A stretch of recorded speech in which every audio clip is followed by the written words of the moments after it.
Hello guys, in today's video I will be showing you how to fix Twitch has stopped problem. So the answer is easy. Just go to the settings and then scroll down to the apps section and then go to the search and search Twitch and then go to the storage, and here you will find this clear cache option. Click on it and you can go check it if it worked, and if it didn't you can try to restart your phone or turn the Wi-Fi off and on, or the Bluetooth or the airplane mode.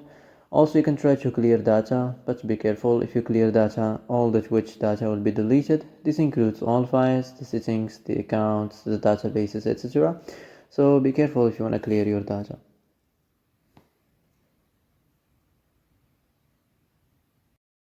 Well, that's it for today's video. I hope this is the answer you've been looking for. If you like this video, don't forget to like and subscribe. And that's it. See you in the next video.